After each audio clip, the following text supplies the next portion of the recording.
What's up, ladies and gentlemen, and welcome to the COASTER-net Road Trip Rundown. I'm, of course, Andrew Barczyk, and we are here with part 2 of my review of my big California trip. Now, Danny, you may recall that we did that whole show, and I kind of was uncertain about what would happen on this trip, what rides I would I feel like you're still uncertain about what you actually liked on this trip. Still uncertain. So, actually, we talked about how we weren't sure if Harley Quinn was going to open. We weren't sure if I was going to hit Railblazer because they were doing pass holder stuff, and we didn't know what days. So I think the end result was I was able to ride Railblazer, which was kind of cool to be there on the second day that it was open. Harley Quinn, though, I saw it.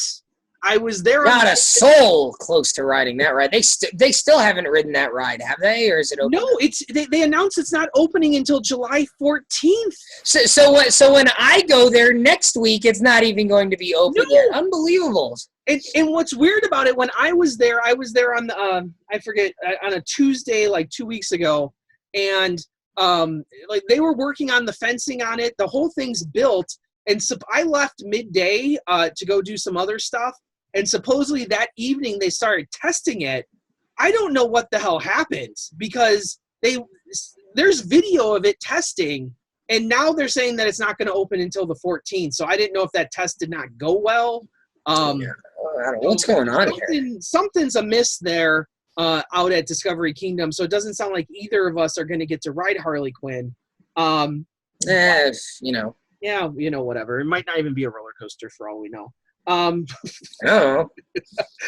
So just to recap what the top 5 anticipated rides were from my previous show, they were Medusa at number 5, Joker at number 4, Gold Striker at number 3, Hang Time at number 2, and then number 1 was, of course, the Matterhorn bobsleds. And just to recap, I did San Francisco, Southern California, and San Francisco was an all-new trip for me. I'd never been there before.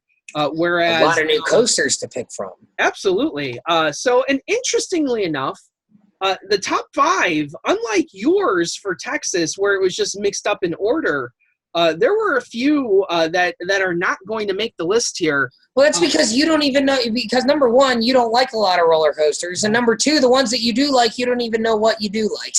Stop.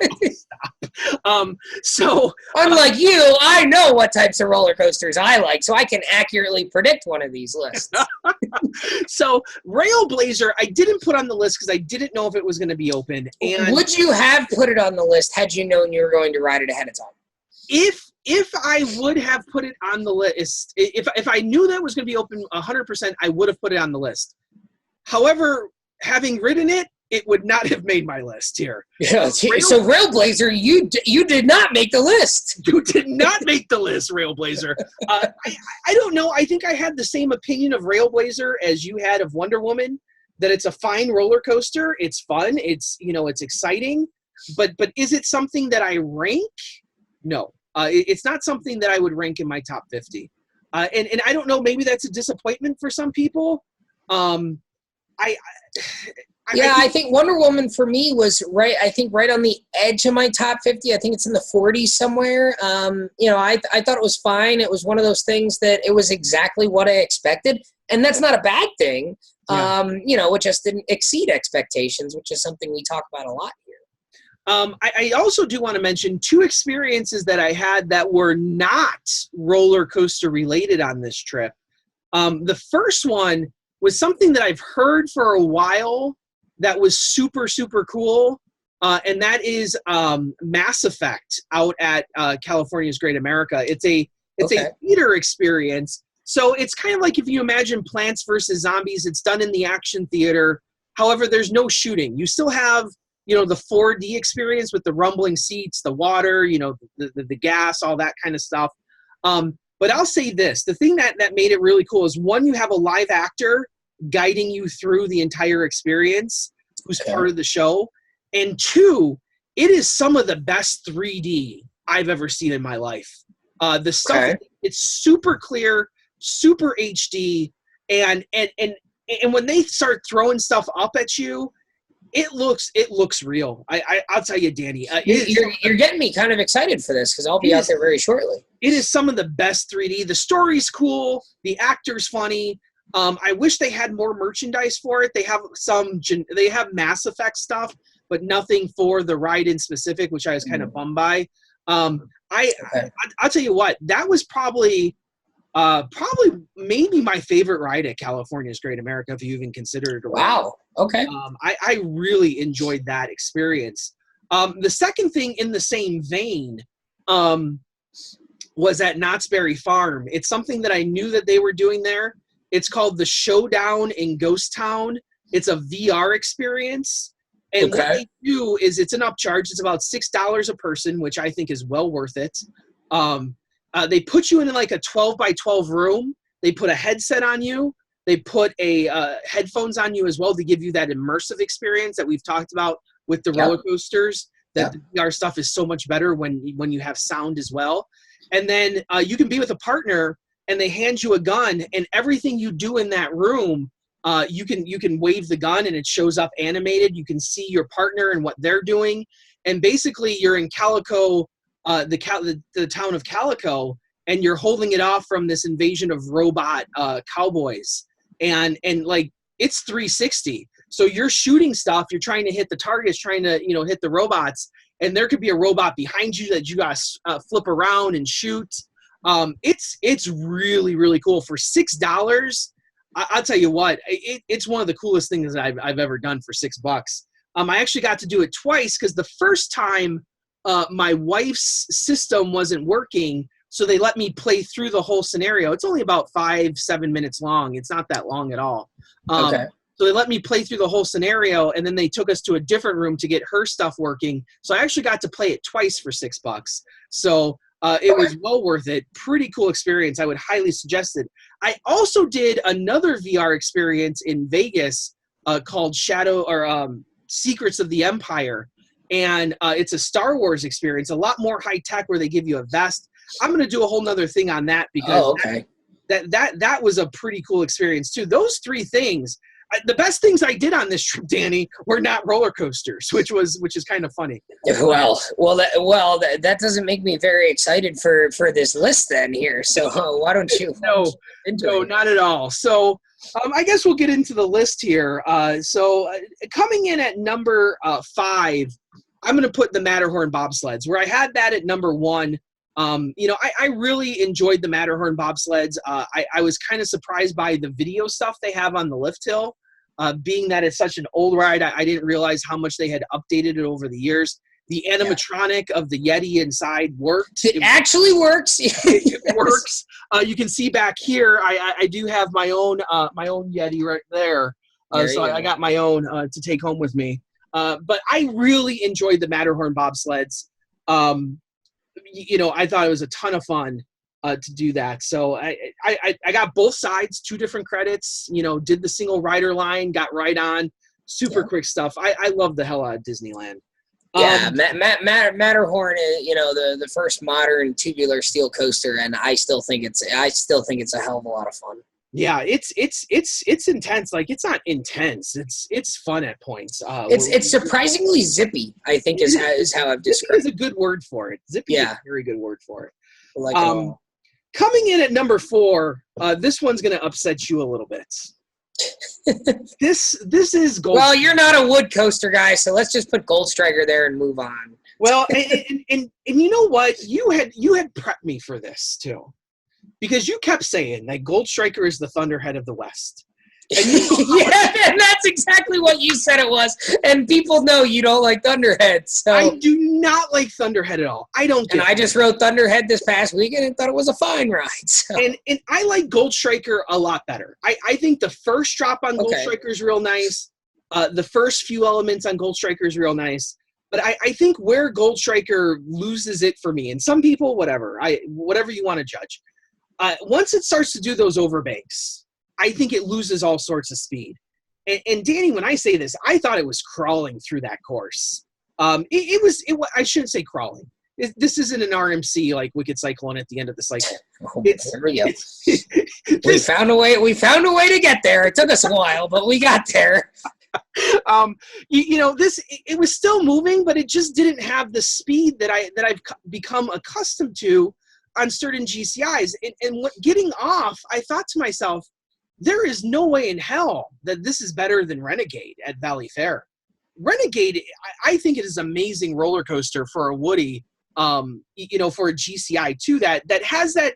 I think Renegade has that twister style layout, but kind of I think it keeps its speed throughout. Whereas your Prowlers and your Mystic Timbers are more traditional out and back coasters, so you really can't classify them in the same vein as like an American Thunder or Thunderhead or Gold Striker. I think they're very different coasters, right?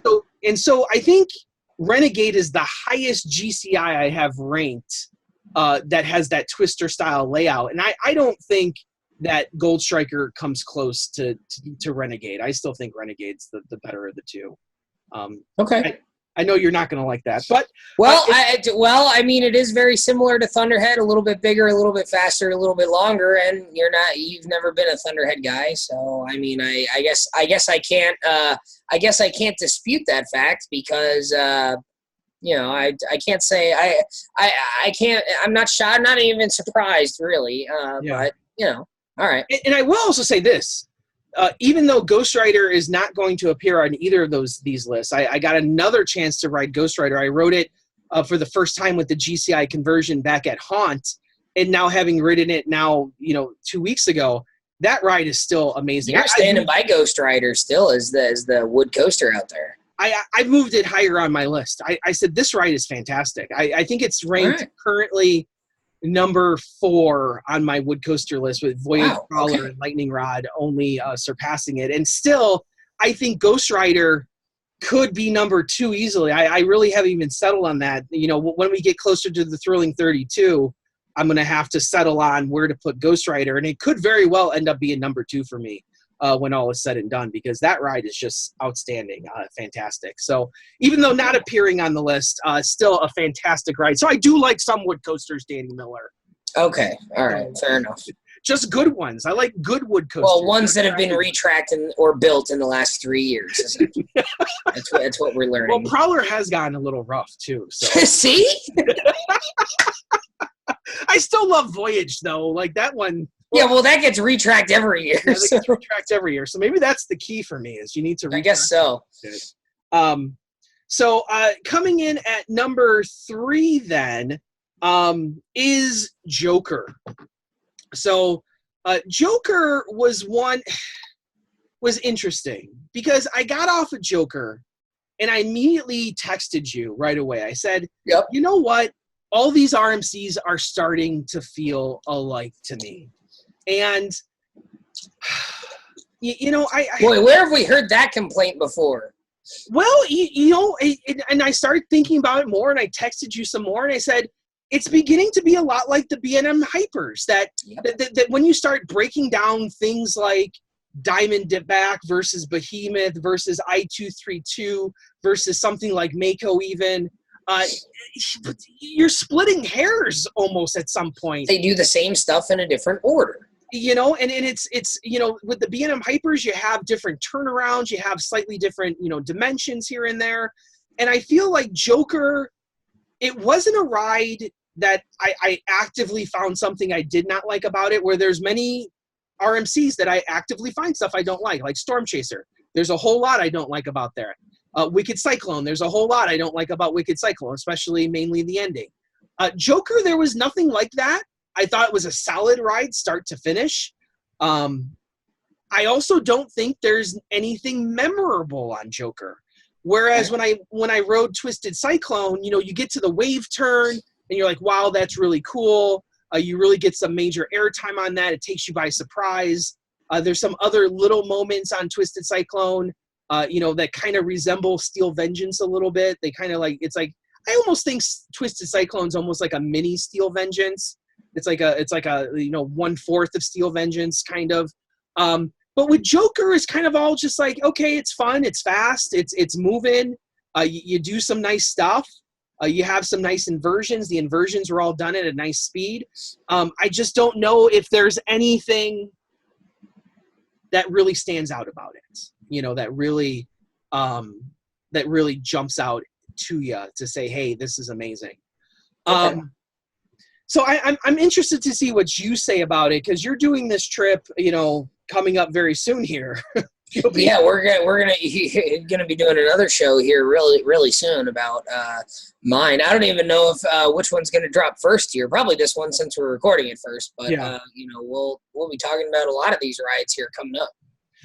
And then coming in at number 2, and this is a tough one for me. 1 and 2 are really difficult, because both of these rides were not on the previous list. So they came out of nowhere. I think I know what one of them is. So I know what the other one is. Came out of nowhere. Baby Raptor? Baby Raptor, I'm going to put Baby Raptor! Yeah, Baby Raptor is going to go at number 2. Now, I didn't know if I was going to be able to, I didn't put it on the first list because I didn't know if I was going to be able to ride it, because I've heard stories from other people that the restraints are real tight on it. They are. And I'm, a little bit more bigger chested, and, I didn't do my workouts before this trip. So I didn't eat my vitamins. I didn't train. I was saying prayers like Hulk Hogan says. So I did 1 out of the 3. And luckily the prayers thing worked, that I didn't need to train or eat my vitamins. The prayers is what did it, because there's a ride out there named Noah, and he did miraculous work on getting that restraint closed. And I thank him. I even wrote him up a nice little, letter and sent it to guest services to compliment him on his. He squeezed me into the coaster car in an unsafe manner. Thank you, Noah. Yes. No, it clicked. He's going to get positive guest feedback. It clicked fine. It was just the seatbelt that was a little tough to get. Anyway, I'll tell you what, Flight Deck. That is a ride. That's a ride. That's a ride. That is quite. It took me by surprise. I know you have talked about Flight Deck in the past, and I've heard other people say that it's one of the better inverts. And I'll tell you what, the elements were strung together very nicely. There were not any dead spots on it. It's short enough where it's kind of like Batman, where it's just intense all the way through it. And like you said, it's kind of like a Baby Raptor. And I loved it. I love Flight Deck. It reminds me a lot of like Tennessee Tornado, in the sense that it's like, it's one of the best 2/3 of a coaster ever built. I really enjoyed the hell out of Flight Deck. If I would have ridden it more than once if I didn't know it would take 3 people to put me into the seat every trip. Well, so but other than that, it was a fantastic ride, and I'm really glad I was able to ride it. And I'm very appreciative of Noah's hard work there. So number 1, I know where you're going with this one because we talked about it. Yeah, but everyone else is honestly, I can't say I'm surprised. Everyone else is probably like, what the hell is going on here? Because what ride could you possibly put number 1? He liked a boomerang at Discovery Kingdom. No, Patriot. It's baby, just like Ric Flair says. Let's go take a trip on Space Mountain, the oldest ride, the longest ride. Yeah, Space Mountain. Yeah. Space Mountain, number 1. Dude, I've ridden Space Mountain down in Orlando, and it's nothing. It's like, okay, whatever. It's, it's classic. The California one is awesome. It's insane. Like, I sat in the back my first trip, and I'll tell you what, it took me by surprise. Some of the moves, the thing about it is, I can't believe that you're going 35 miles an hour on this thing. That it's not that fast, but it feels like 70. Well, no, it feels like 70 to me. You're in the dark. You have the stars waving past you. Some people have said they might be blowing wind at you too, to make it feel even faster. You have the onboard audio that's done by Michael Giacchino, who is amazing and does all the cool stuff now, like Star Trek and Jurassic World. An amazing composer. And the ride itself, going up that lift hill with the animations around you. I wish I could have done the Hyperspace Mountain, because that probably would have been even cooler. But the ride itself, the speed, it feels like you're going a lot faster than 35. I don't know how they do it. I sat in the front row, and I felt like I was flying on that track. The airtime you get at certain points, I'll tell you what, this one came out of nowhere for me because I wasn't expecting anything. I thought it was going to be, I knew it was different than the Orlando one, but I'm like, it's Disney. Disney doesn't have good roller coasters anywhere. But this one, in terms of pure fun factor, I think Space Mountain is certainly up there. And I'll tell you what, it's being ranked on my list. It's up there. It's probably in my 30s right now because I enjoyed the hell out of it. I think the Space Mountain's quite high. And then I did the single rider line quite a few times. I think I got about 5 trips altogether on it in one day. Wow, okay. And you know me, I don't go rewrite stuff. No, you're not one to rewrite rides at all. And I was like, I just kept wanting to go back. Why I just couldn't get enough of it. And to me, that's the signature of a finely made roller coaster. And you know, it's like Ric Flair says, oldest ride, longest line, and there's a reason for it. You know, the good old Nature Boy. There you go.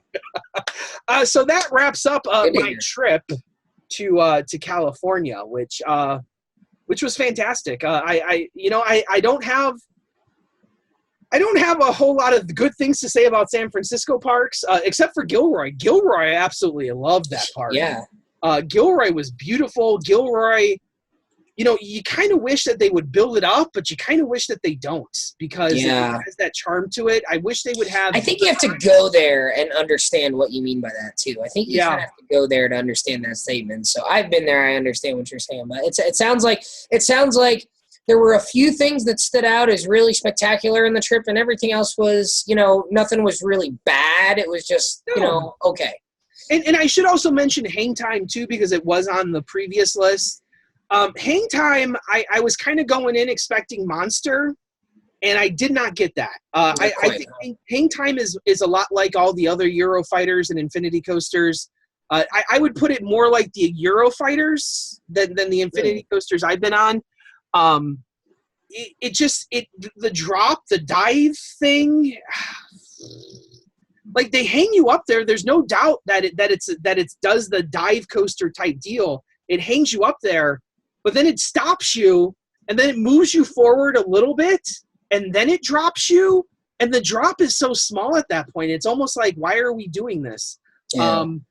It's just very strange. All the rest of it is there. It does a lot of good elements. It doesn't do any of the Monster elements. It doesn't do the actual hanging like Monster does, which kind of surprised me because I'm like, well, your theme is Hang Time. Why aren't you doing more inversions that go slow? And it doesn't do that at all. It was kind of weird. I was nonplussed by it, to say the least. So okay. I'm interested to see what you say about Hang Time. I get the sense that you're just going to be like, it's a good ride. And it is. It's a good ride. It's a good addition. I'll say it looks beautiful where it's at in the park. It looks beautiful on that boardwalk. I didn't get a chance to see the lighting package. I saw it from a distance and it looked cool, but I was more in tune on riding Ghost Rider that evening. So sorry. Well, you know, I'll never argue with riding a GCI, especially one that was used to be a CCI. Yeah. So that wraps up my California trip there. Thanks for watching this. I'm very interested to see. Now you're adding a whole bunch of other stuff with the Pacific Northwest on there. Yeah, we're doing Northern California, which I have been to those parks before, but we're also doing Silverwood, Peony, and Wild Waves as well. So we've got a lot of different things added in. So my list will look quite a bit different. Yeah. So as always, thank you for joining us here on the road trip rundown, as we say here at Coaster.net. Of course, Adrian Barczyk from Chicago, Illinois. And Danny Miller, Binghamton, New York. Right on, right, Warriors. See you next time, guys.